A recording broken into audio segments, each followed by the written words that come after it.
Qual que foi? Legal. Conta aí pra gente. Cara, eu fui criado em um ambiente muito estimulante. Meus pais são músicos, meu pai é jazzista, minha mãe é cantora, meu avô é cantor lírico de italiano, Mas seu pai toca que instrumento? meu pai é pianista. Que maneiro. E ele toca desde os 15, hoje tem 85.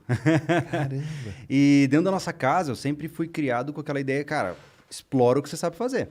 Então, eu cresci vendo o Mundo do Bikman, lembra? Certo. Fantástico. Mundo do Bikman, o Fantástico Mundo de Bob. Aí eu ganhei o meu primeiro kitzinho de química quando era criança.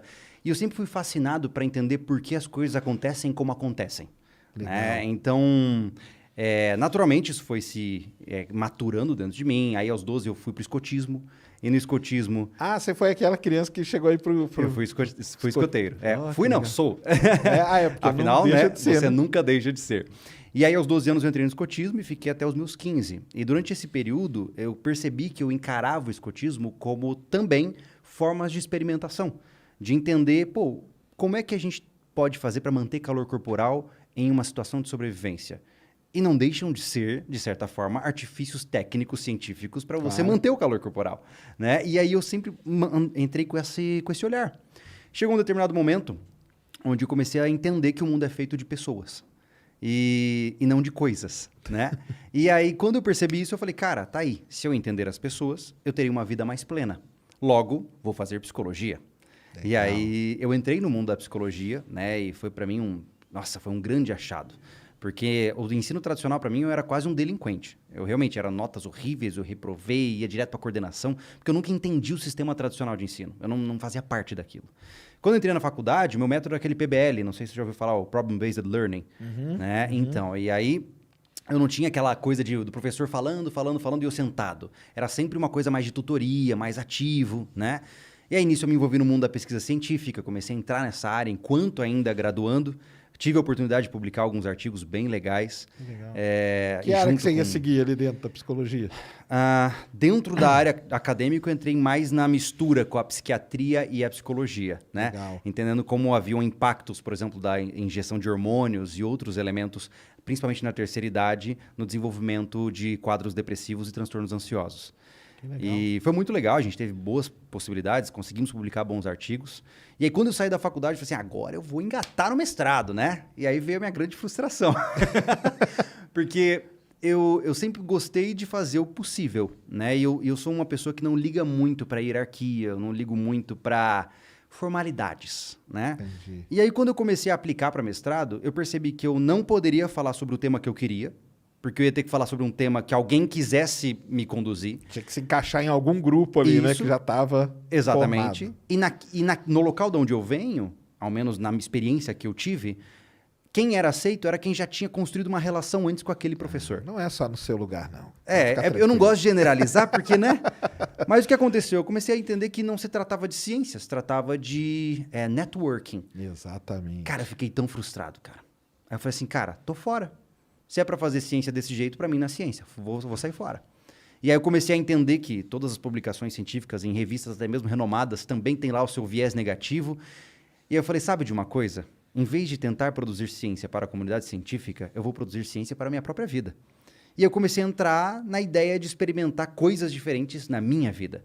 Então, todos os desafios que eu faço no sobrevivencialismo, lá que é o nosso canal principal, eles vêm com uma pegada de ciência. Por exemplo, recentemente eu fiz o plantio de trigo. Né? Eu plantei sementes de trigo e colhi farinha. E todo esse processo eu não abordo como vou jogar semente e pegar trigo. Não, eu quero realmente me aprofundar, entender quais são os processos, como funciona a adubação nitrogenada e por que cresce, qual é a forma de maturação, porque eu quero entender os processos por trás daquilo. Né? O objeto em si não importa tanto, e sim o processo. Né? E desde então é isso que eu tenho feito, cara. Eu aplico basicamente esse olhar científico para tudo na minha vida, especificamente na área de psicologia, né? E na área de sobrevivência, que hoje é o que a gente faz de maneira mais ampla. Né? Mas aí tem uma coisa interessante, porque por exemplo, eu posso ser um sobrevivencialista, daqui a pouco nós vamos entrar aí no que é essa, tipo, eu chamei de filosofia de vida, entendeu? Não sei nem se é. Eu diria que é um estilo de vida. É um estilo, né? Isso. Porque assim, eu posso ser um sobrevivencialista, né? E ali sobrevivendo. Justo. Agora, se você tem um conhecimento científico, você tem um plus a mais aí, né? Porque basear-se só em conhecimento empírico te dá uma margem de erro muito restrita. Muito. Ah, sim. Né? Claro. Se você segue, por exemplo, assim, ó, eu sei fazer, sei lá, eu sei que se eu fizer isso aqui, eu vou ter esse resultado porque meu avô me ensinou e o avô dele ensinou para ele. Funciona, foi provado ao longo de gerações. Mas se algo sair dessa equação do esperado, você pode ter problemas. Como é que você evita isso? Com conhecimento, né? Então, e o que eu percebi é que existem mundos infinitos de conhecimento em cada uma das áreas da sobrevivência. Ah, lógico. Né? Então, fazer fogo é uma coisa, né? Caçar, pescar, cada um é sua, né? Cada exatamente. uma na sua. Cara, por exemplo, a questão de fazer fogo, tá? A maioria das pessoas dá por garantido que sabe fazer uma fogueira. É difícil pra caramba. Exatamente. Tá louco, então aí você imagina que fazer uma fogueira em dia de chuva, por exemplo, é mais difícil ainda. Sem o isqueiro, ainda mais difícil. E geralmente é aquela ideia do Dunning-Kruger, né? A síndrome do especialista, né? E a pessoa viu alguém fazendo. Exato, é porque o cara vê o cara que é SEAL lá nos Estados Unidos, tem um programa na televisão. Isso. O cara que faz isso há 40 anos, Isso. né? Que ele pega lá com a pederneira, né? O Isso. negocinho.